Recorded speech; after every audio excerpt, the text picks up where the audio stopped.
Remember your first concert? Remember the excitement, the smells, the anticipation? Remember being wowed by the band? Remember standing up or maybe standing on your seat, ready to join in with the crowd as a familiar chord was struck on the guitar or keyboard and sang or screamed along, almost forgetting that you're an audience member? We get caught up in that glorious moment. But most of us don't often realize how much preparation goes into those events. And I'm not talking about the featured band or headliner, but those in the background that work tirelessly so we can be safe. Most of the time we are, and sadly, sometimes things don't work out as planned. Most of us assume that when we purchase tickets to a venue, that we are figuratively and literally purchasing the insurance that all the behind-scenes preparation has been carefully thought through and executed without a hitch, and that we will be safe. We've put our faith in the hands of experts. But who are these folks? Welcome to Small and Gutsy, our podcast featuring nonprofits and social impact organizations under $10 million. My name is Dr. Laura Witkoff, and I'm excited and proud to be your host. We hope you'll love the stories as much as we do, and perhaps you will find needed services, a job, volunteer, invest in, or donate. And for all of you followers, Small and Gutsy has just been granted nonprofit 501c3 status. We are thrilled to have moved in this direction, enabling us to continue to meet our vision of interviewing as many smaller nonprofits and social impact organizations as we can. So please pass along any valuable information you hear today to others and send me the name of any organization you'd like featured at lwitkoff@gmail.com. That's 2 T's and 2 F's. Safety at events became its own unfortunate headliner after the band Sugarland was about to perform at the Indiana State Fair on August 13th, 2011. A severe weather system with high winds moved through the Indianapolis area. A powerful gust of wind toppled the temporary outdoor roof that had been erected over the fair's permanent main stage. Large parts of the roof and supporting structure fell onto the folks gathered at the front of the stage. This tragedy left 7 dead and more than 40 others injured. Opinions ranged from an unforeseeable act of God to an avoidable consequence of human error. The finger pointing encompassed everyone from the event's organizers, crowd managers, roof technicians, to safety inspectors and weather forecasters. A group led by Jim Digby, tour manager for the band Lincoln Park, decided to take matters into his own hands and form the Event Safety Alliance, or ESA. This group is comprised of live event industry professionals and is a nonprofit membership-driven organization dedicated to life safety first. I just love that tagline, and promoting that throughout all phases of event production and execution. ESA's mission is to help event professionals and participants to be empowered, safe, and aware of the reasonably foreseeable risks around them, and they do this through education, skills training, and advocacy. Life safety is at their cultural heart and is built on 3 pillars: what is necessary to stay safe, how we can inspire others to be safe, and why everyone is responsible for life safety. They have put together an event safety guide, which anyone can download from their website, and I already have. They make it accessible and utilize best practices for all event professionals to use easily. They also have their own podcast, the Event Safety Podcast, with very useful information. I am so excited to introduce my guest today, Jim Digby, Chairman and President of this unique and necessary membership organization, and Donald Cooper, Executive Director of Event Safety Alliance.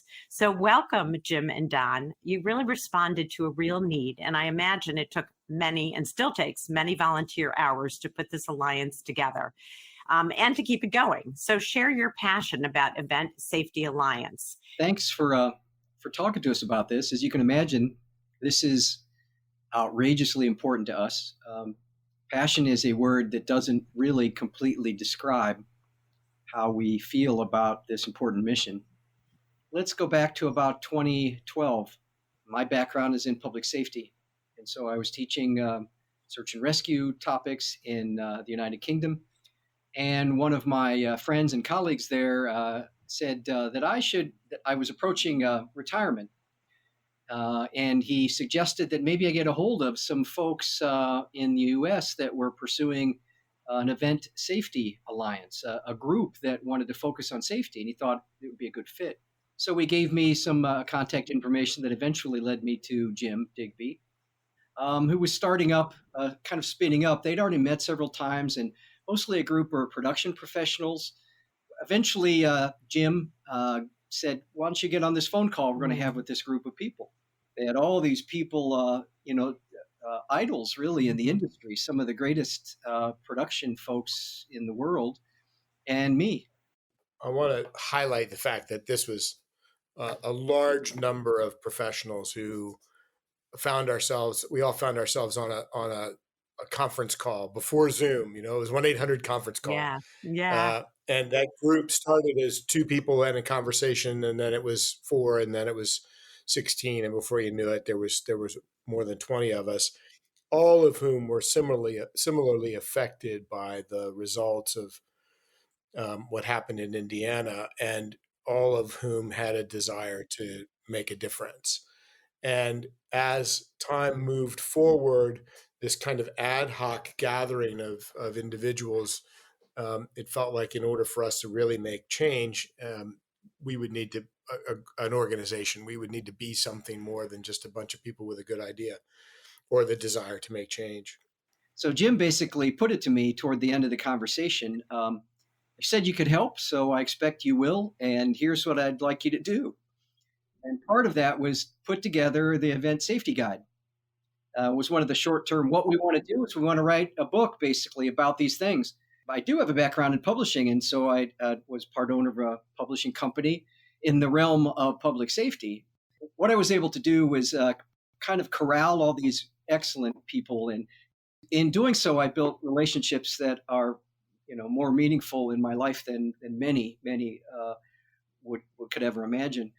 But what I started to realize was we were getting feedback, about, boy, this is really great information. I wish I would have known this, years ago. And I think you've helped. I think lives will be saved by this.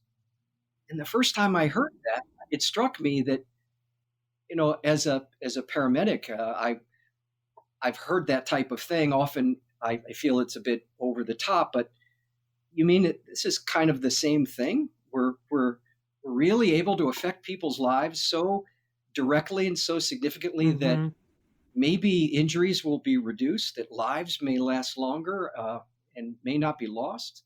It's hard not to be kind of pulled in.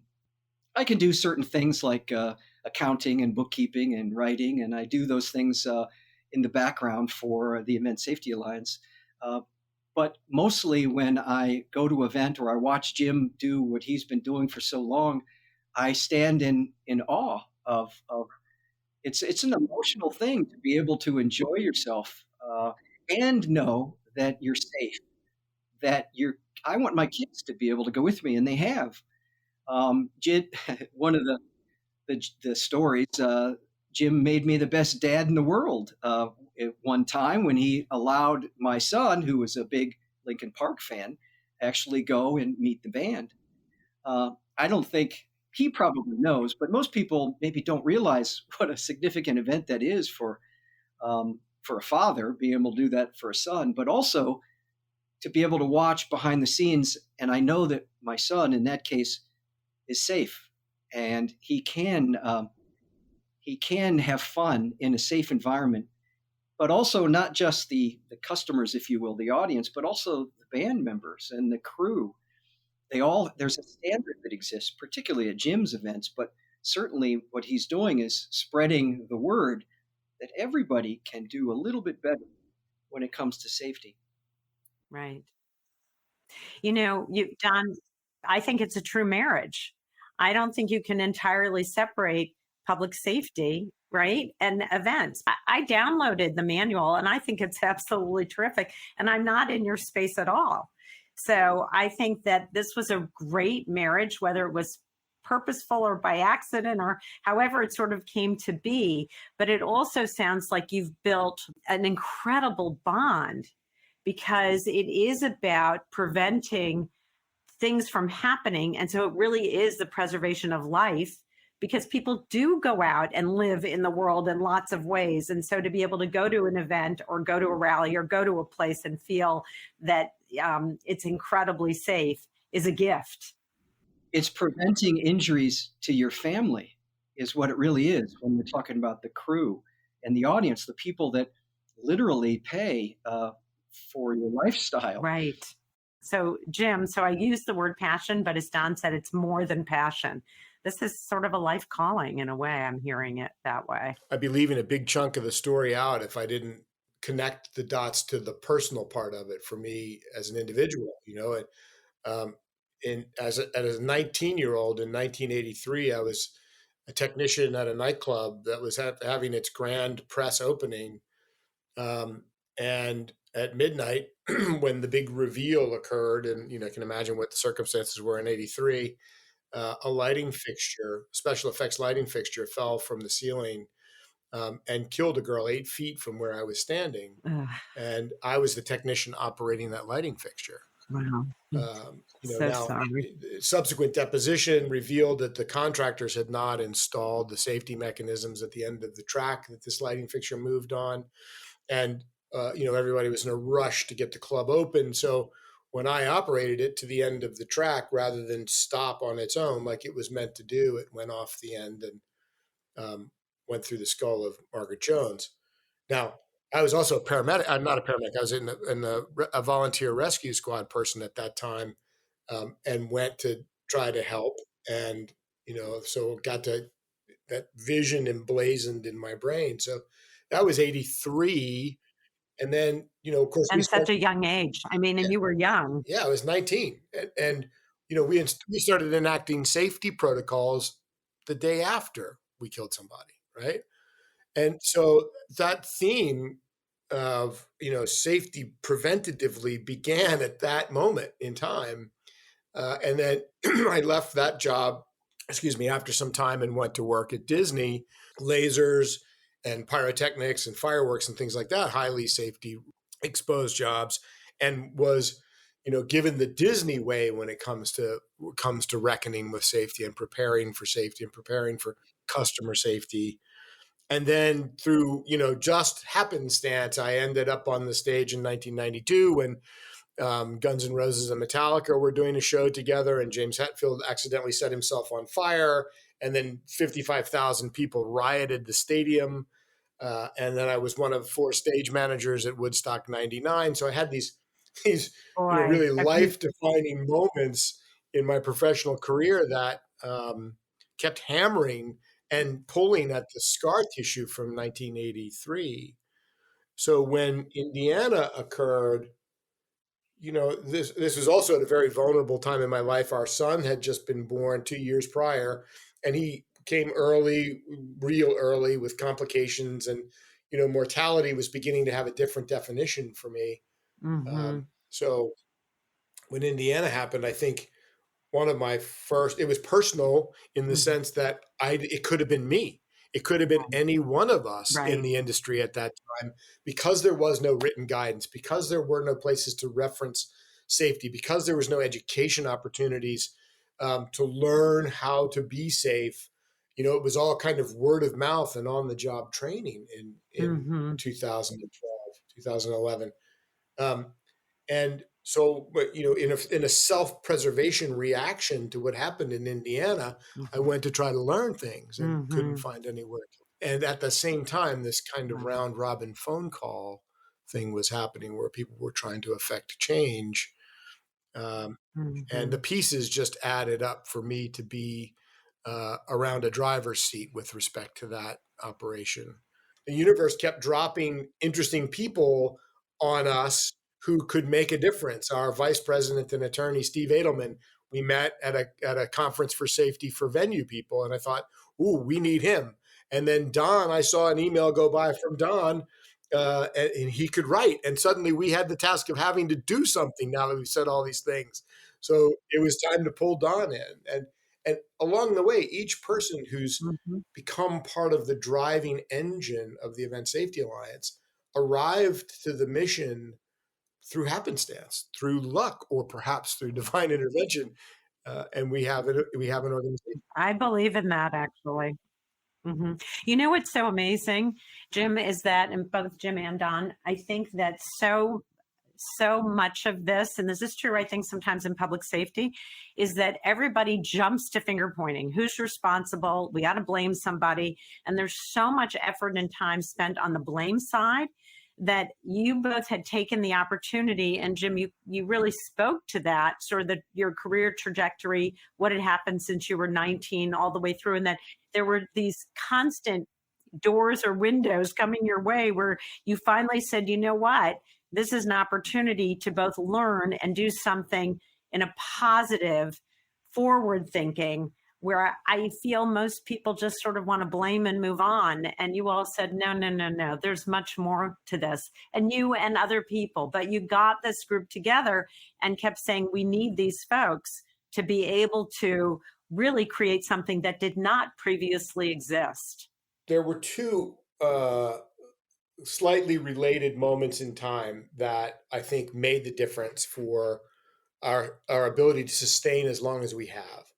One was the impetus for me personally, and that was a moment when I was in the house alone with my son, working in the office. He was 2 at the time, and I suddenly came to realize I couldn't hear him anymore in the background.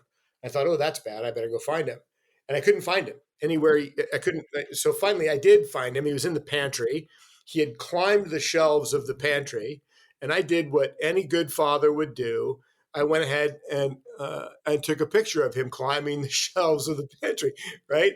And I said, "What are you doing, son?" And he said, "Nothing. I'm okay, Dad." Yeah, but what are you doing? I'm okay. And I waited, and he said, "Dad, can you get me down?" So it's a nothing moment. It's benign. I laid in bed that night, and I thought, Right. he didn't know he was in harm's Uh-huh. way, because Uh-huh. he knew I was there for him. He had an expectation of his Right. own safety, even at that young age. He couldn't process it, but Right. that's what was going on. But he was in harm's way and he didn't know it. And then it, And he woof, was stuck. He needed help getting down. Yeah. yeah. And then, like a hot flash, it connected to the 7 people who died in Indiana who had an expectation of safety, and we let them down as an Yeah. industry. And that was this Right. kind of coalescing moment. Yeah. And then the other thing that I think is significant that got us to success, because in the early days, so many people were saying, oh, we've tried this before. It's never going to work. Nobody's going to listen. It's not going to go anywhere. We never spoke about the mission in a way that was finger pointing or accusatory. We said from the very beginning, this could have been any one of us. Let's learn together and let's lift the entire industry while we do Bingo. it. Exactly right. And I think that's the reason we still have a platform, albeit small. I think that's the reason we still have a platform. Well, small and very gutsy. You're forward thinking. How can we build this, do it together, prevent things in the future as best as we can, given the information we have today? And you're all experts. And so what better community could you build for the rest of us who are the beneficiaries of what you have created, quite honestly? I really enjoyed the how Jim described it as these people and things were just dropped on us. It struck me as I don't know if you call it luck or divine intervention, but Serendipitous. yeah, it certainly seemed to be guiding, at least in my case. The beginning of August 2011, I was tested. My brother had kidney disease and needed a kidney. And I was tested in early August and was not a good match for him. But on August 15th, he was made available a kidney that came from Indianapolis. Oh, wow. Yeah, and so that's a couple days after the Indiana State Fair. And it wasn't until about a year later that I kind of thought of the potential for that. And so there are just small things like that caused me to think that we're going in the right direction. I hear this over and over again from Jim and his colleagues and all my friends at the ESA. They're looking for a way to continue to contribute. And that's the exact thought I had, getting toward my first retirement. How am I going to, after 30 years of doing something, stay not relevant per se, but contributing. I still have so much to offer. How can I possibly do this? And it seemed like within minutes, this opportunity came up where the it wasn't the principal elements of my expertise. It was kind of the secondary parts.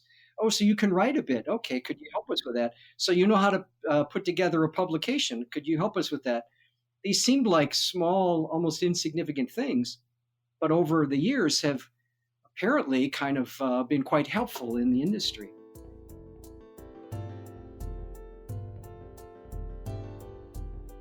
You're a nonprofit and you're a membership organization, and anyone can download.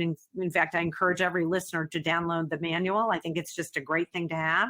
And if you do put on an event or are in the space, you can actually hire expertise. You've got a list of folks that are, it's a separate thing. And I love that because it keeps the integrity of what you've created intact, but allows people to get the expertise that they need if they can't do it themselves. Like I wouldn't want to do it myself, nor should I, but at least I can have some wherewithal and understanding of what's needed, and then hire that if I choose to put on an event. So I think it's brilliant, actually. Well, there's a couple things also you should know, that since those early days in 2012 and 13, the event safety guide was definitely a big, huge first step for us. But there has been a number of other developments that we've made over the last decade or so. We have an online basic kind of safety training for industry professionals. We call it Event Safety Access Training, or ESAT.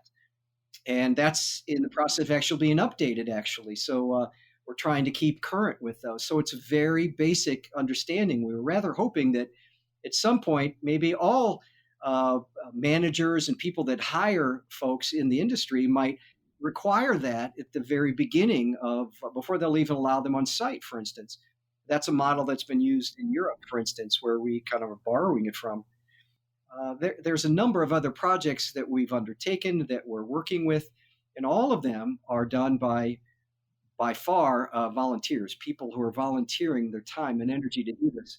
Because, and I can say this with great assurance, that they care about each other. They don't want to see other members of their family hurt or injured, or worse, their livelihood threatened, because we don't have a safe place for people to come enjoy an entertainment offering. For sure. And I did notice that you have a series of podcasts that are very informative that anyone can click on and listen to. So I think you have really, not only did you meet a need that was out there, but you've expanded on that as things have changed and progressed, which I really admire about your organization. It isn't a stagnant organization. It's really a wealth of information that continues to grow and flourish, which is wonderful. When I'm out speaking about safety, one of the things I ask the audience is, what caused people to die in Indiana? And often I'll hear weather or I'll hear structural failure. And while those things are true, I argue that what caused people to die was the lack of an actionable plan, which is something we can do something about. One of the first things we approached as a solution for the industry was event weather planning, specifically to the events. Prior to 2012, everyone thought they were a meteorologist. Everyone could log into some weather site and look at the radar. And I myself was guilty of taking my pencil and estimating how long that was going to take for a storm to travel my way. And then we were lucky enough, again, serendipitously, to be on the campus of Oklahoma University with Dr. Kevin Claesel, the storm coordinating meteorologist, and the Severe Storm Prediction Center for NOAA. And we got exposed to real meteorologists, the kind that are really nerding out for this stuff, who were able to teach us that although we thought we were meteorologists and that the phone was a good tool, neither are true. And that led to another serendipitous meeting with a company that provides hyper accurate, hyper local weather forecasting for transcontinental shipping and other high risk, high stake industries. One of the things we learned was lightning can reach out 10 miles from a storm. So if that is fact, then we need to be putting the audience and everyone else in safe shelter, not when the black clouds are overhead, but from the time they're 10 miles out. So we started to connect all of these dots, and through a lot of great brains and some great thinkers, we managed to develop the first ever weather action plan, weather action trigger chart. And so that was circulated among the tribe within the ESA at first, and then I was on tour with Lincoln Park at the time, and would show up at a venue, and there would be our weather action matrix on the backstage. I'm like, wow, it's gone somewhere. It's doing something. For me, it was a proud moment to see our information out in the wild being used. That begs another question for me is, so when someone purchases a ticket to an event, let's say, and I don't know whether you'll know this part or not, but do they have, like, if they have a plan in place, how do they then educate the folks who are attending, the general public, that in this event that this happens, or we're predicting X, we're going to delay 30 minutes and you get in your car and you wait there, and then how does that, because everyone has access to internet and phones, and so how does that, yeah. And so how do we educate, or how do we make sure that the public knows about what safety is, or how to deal with issues that arise? There are standards now under development, and some have been achieved, that establish how to do that. How do you communicate with the audience? Do you use, everybody's got a phone in their pocket, everybody's got a camera in their pocket. Could we use that? Are there ways to put very well articulated emergency messages? We call them canned messages up on the screen, that don't induce panic, but communicate exactly what we'd like you to do. We also have a relationship with a global crowd management group that deals with the issues of crowd behavior. How do people react under stress when we put them in 10, 50,000 people groups? And so we are working with them to study and also then develop standards about how we should use that information to the benefit of all.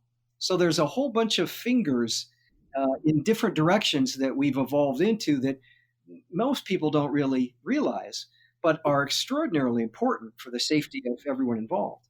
To your point, there's some very specific communication needs when communicating to an audience that they need to take action to protect themselves, and it's wide ranging. And of course, no two events are alike, so you've got to plan for the audience that you have in there on that particular day. Is it senior citizens at a symphony?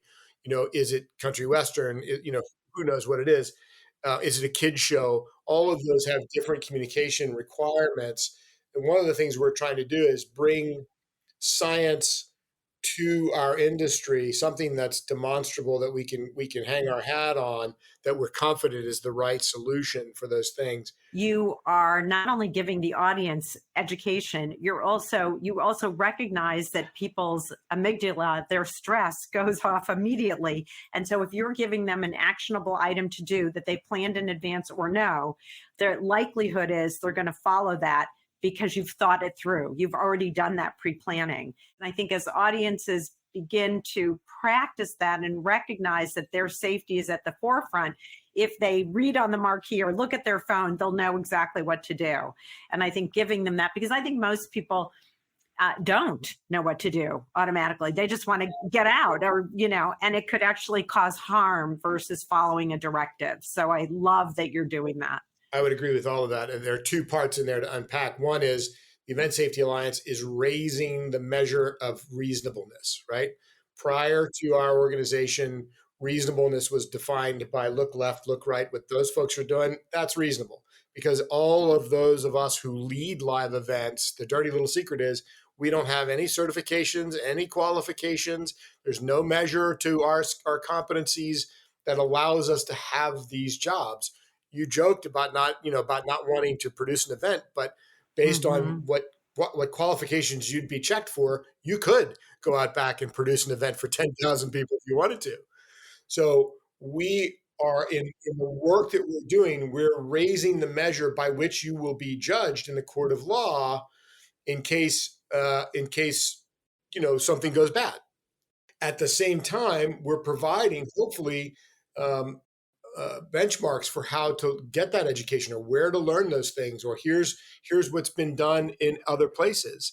One of the things both Don and I have neglected to mention so far is that we were accelerated on our path thanks in large part to an individual who came from England, who in England, they had their seminal moment, their Indiana, some decade before ours or more. And the same sort of thing happened. A group coalesced around the idea of doing better, and they created the HSE 195, the Purple Guide in the UK, by the Health and Safety Executive. So this was work that was already completed, and he came with a permission slip for us to plagiarize it, if you will, and turn it into a guidance that was of our mindset. We expanded on it.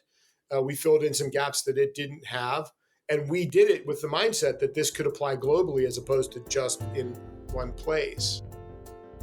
Now, toward the end of the podcast, I always have a round of quick and gutsy questions. So are you all ready for my quick and gutsies? Sure. What is at the top of your wish list for Event Safety Alliance, but it cannot be money or funding? What is at the top of your wish list? I'll go first. Without question, the top of my wish list would be that people just as bright and smart as my current friends, more of them show up with some availability to help us the way that the current folks have been doing for more than 10 years now. So yes, cash would be the first to fund our great ideas, but second would be the people, the right people with the right hearts and the right capabilities and motivation to continue to help. Yeah, so building it out and really the succession planning of keeping it going. It's great. And to adding more product areas, which is what you're talking about too, which is great. Jim, what about for you? It's multifaceted. We spent the last decade attempting to drive this mission top down, meaning directing our work and trying to drag in influencers at the top of their game who are 20, 30, 40-year veterans who could then influence downstream of them. There is truth to the tale that you will hear, I've been doing it this way for 30 years now. Why do I need to change? And some folks just can't change. So we've recently embraced the idea of bottom up. And by that, I mean, we really need to see our material, our mission, the guide being taught in university. One of the things we've been exploring in the last few years is what are the universities teaching? And by and large, what you find is most of them, if not all, are teaching the above the line jobs, music producer, agent, manager, these kinds of, sound engineer, these kinds of really royalty jobs that are thin in the amount of people that actually get to do those things. No one's teaching the beauty of production and producing live shows, or very few, I shouldn't say no, very few are producing that element to a agreed standard. And there's a lot to gain from that. I've traveled the world for 30 years at somebody else's expense, right? I've seen quite a few places. And I would offer that, boy, there's a lot to gain for a university to embrace these programs and to make sure that no one leaves those programs with just the knowledge of how to produce the show, but how to do so safely. I love that. And that safety be as integral a point of the learning process as producing a successful show. If you were to think of a song that describes Event Safety Alliance, ESA, you could also do it to describe life safety, because I love that as a tagline. What would it be? Don's laughing, so he's got one in mind. Well, there's a band called Men Without Hats. It's an older band. They have the safety dance. I know it. Is a song they play. So that comes to mind for me. It also dates me a little bit. I'll take the dating back even further. As an old softie, Jackson Browne, The Loadout, speaks to our tribe in such an elegant way. And, that song just always grabs at my heartstrings because it captures the joy of the stuff that's going on backstage without having to be the front person. And, I think it's such a great job, and there's such great diversity in it, and the people are just I love really Jackson driven Brown. passionately. Jackson Brown, the Lowdown. Yeah, I love Jackson Brown too. It's great. Those are both great choices. I love them. Tell me, what do you each believe makes Event Safety Alliance gutsy? Your organization is gutsy. What do you think makes it gutsy? From my perspective, it's doing things of substance with few, little, or no resources. It literally is trying to make something out of nothing. And we do that. Sometimes I would estimate we do it quite well because of the character and the people that are involved. They're some of the finest people with the best hearts I've ever run into involved in this organization. I spent 16 years with Linkin Park, the band. And Chester Bennington, who since passed death by suicide, used to say to me as he watched me try to push this mountain up a mountain for this mission and try to get this mission accomplished, why are you working so hard to prove a negative? How are you going to know that you've done something? And I think what makes us gutsy is there isn't going to be a reward at the other end. There isn't going to be a paycheck. There isn't going to be a trophy. There isn't going to be some phenomenal show. Fewer people will die or be harmed at live events, and we will have played a part in that. That's what makes us gutsy. A huge part, actually, and it makes you very gutsy. And I just am in awe of what you just shared because you're doing it for the best reason in the world, which is really saving lives and doing it from your own hearts. And it's truly gutsy and beautiful. What is something that outsiders and maybe even a few insiders don't know about Event Safety Alliance? Well, if there was such a thing, I probably wouldn't be talking about it here. But I will say this, that most don't realize that we're almost completely volunteer driven. It doesn't pay at all. I'm a volunteer. And I think that's kind of shocking, not just for my role, but there are people that give a lot of their time and effort and expertise just for the purpose of, it's the right thing. It's beneficial to all humanity. It is definitely just the right thing to do. Jim, what about you? What is something that outsiders or maybe even a few insiders don't know? We are functionally dysfunctional as an organization. I love it. Who knew that? Well, I guess anybody could have predicted that trying to elevate the least sexy subject in all of show business was going to be terrible or difficult or challenging or not have any money. I mean, there's a lot of stakeholders out there who really should care more about what it is that we do, and yet they don't turn up at the doorstep. And there's some behemoths out there who are suspicious by their absence, right? We're doing the hard work for the insurance companies. We're doing the hard work for the behemoths, and we're doing it in a way that's accessible and meaningful and has nothing but genuine concern and care at its core and what we're attempting to achieve. The unexposed secret is, we're functionally dysfunctional with a bunch of volunteers, all who hold down at least one full-time job, trying to make headway, and yet we're judged on the way we're able to make headway. Well, you try it, If you could get one celebrity or influencer to endorse or talk about Event Safety Alliance, who might that be? Elvis comes to mind, but I haven't seen him for weeks. One thing that we lack, um, Chester was an exception, but is an artist that's willing to, a high end artist who'd be willing to say that life safety is important and that there are some things that are going to be more difficult in your experience here because we want you to be safe and we insist. We require that you be safe, that we be safe, that the crew be safe. And we'll apologize a little bit up front, but really we support this. Our next decade is our tagline for the next decade is safe events for all who gather. And that's audience, artist, spectator. It's the folks behind the scenes.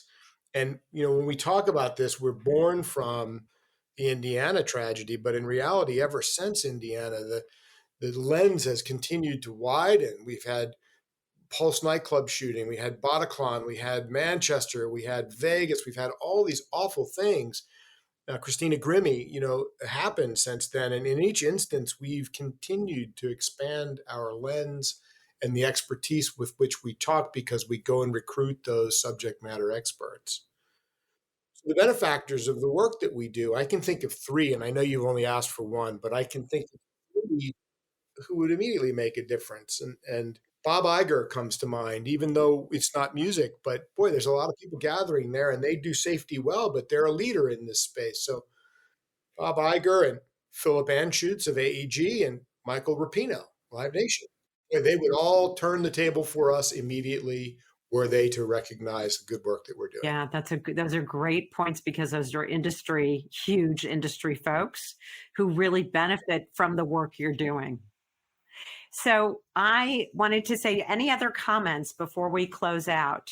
Any other comments you want to share? Laura, we are immensely grateful for the opportunity to speak with you on your Small and Gutsy podcast. And, it's interesting when our journey travels outside of our comfort zone into a place like Small and Gutsy, and that there's even interest from someone such as yourself to participate. We are immensely grateful for that, especially during this time. I understand some other challenges. I think it's important to know that the mission came together because of people's hearts, and it sustains because of our heart and our desire to make sure that when my kids go to concerts, they're old enough to go to concerts, I can feel a little bit better about it. And I hold that same truth for anyone's family going to a concert or a live gathering where we might be able to influence a better outcome. So I'm just grateful that you gave us a microphone and a chance to talk. Well, just for my part, we are a nonprofit, and we benefit from donations, both in kind and financial. And I'd like to just appeal and ask for anyone who's interested in the safety of your family or our family at an event, consider that as an option. What's the best way to reach you? Our website is eventsafetyalliance.org. You can find out everything you need to know, including how to donate, how to contribute. We would love to hear from you. So first of all, I wanted to thank both of you because I so appreciate this conversation, because with each of my guests, I choose them because of their hearts. And so not only did that come through in this podcast so beautifully, and we'll spread the word as much as we can.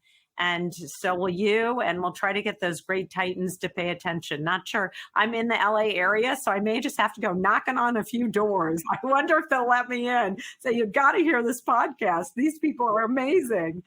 So we'll see what I can do. So my understanding, Jim, is that you have a conference coming in November. So tell us a little bit about that before we close out on the podcast. Sure. The Event Safety Summit has been taking place since 2014. And this will be the first time we've remotely located the Event Safety Summit to the city of Houston, who has welcomed us to participate there and to deliver the conference there.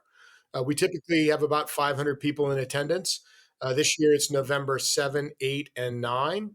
I'll hold off the name of the venue just because I'm not sure all the ink's dry on that yet, but We will be in the city of Houston, November 7, 8, and 9 for the Event Safety Summit, where we will do 3 days of thought leadership and learning and education around safety. As fun as that sounds, and we'll make it fun for you as well. And I've heard the city of Houston wants us to have a good time while we're there too. So It sounds terrific, and I'm sure all the information will be posted on your website shortly.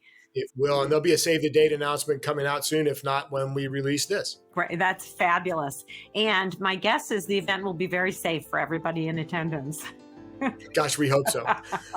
No doubt, no doubt. All of the Small and Gutsy episodes can be found on the Intrinsic Group website, which has a Small and Gutsy page. The opinions and viewpoints expressed by our guests are independent and do not reflect the position of Small and Gutsy. Of course, we can't take responsibility outside of our own vetting of the organizations we interview, so before you sign on to support or work for them, we encourage you to do your own due diligence and research them as well.